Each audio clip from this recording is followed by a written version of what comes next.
Mungu akubariki sana. Roho Mtakatifu tunakualika tufundishe neno lake katika jina la Yesu. Amina. Leo tunaangalia kitabu cha Wathesalonike wa kwanza na wa pili. Hivi vitabu vyote viliandikwa na Mtume Paulo akiwaandikia kanisa la Thesalonike.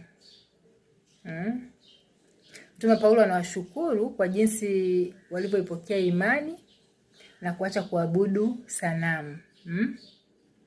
Walipokea Injili na kuanza kumtumikia Mungu. Aliwashukuru kwa hilo. Mtume Paulo anawaambia kwamba anashukuru sana kwa jinsi ambavyo yeye aliondoka akawaacha, lakini alikuja akamtuma Timotheo akawaangalia imani yao kama bado wamesimama katika imani. Akakuta kwamba bado wamesimama katika imani. Akasema kwamba mateso anayoyapitia si bure. Hivi vifungo ninavyovipata si bure, kwa sababu nyie niliowahubiria habari njema bado mnasimama katika imani. Anawahusia pia kuhusu utakatifu wa mwili na upendo wa kindugu pamoja na kufanya kazi kwa bidii katika ile Wathesalonike wa kwanza. Mtume Paulo anawaambia pia wasiofu juu ya wale waliolala mauti.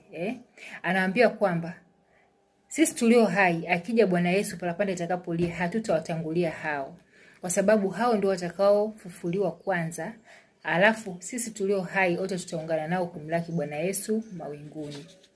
Katika ile Wathesalonike wa pili, Mtume Paulo aliwaandikia akawashukuru pia kwa kuendelea kushika imani na kuishi kwa upendo.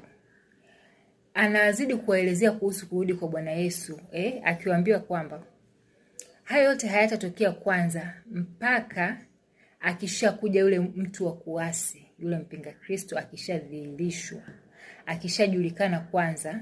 Hapo ndipo mwisho utakapofika, ndipo Yesu atakaporudi mara ya pili. Lakini Bwana Yesu atakapokuja atamuua yule mpinga Kristo kwa pumzi yake. Akawaambia pia kwamba wafanye kazi kwa bidii na asiyefanya kazi na asile chakula.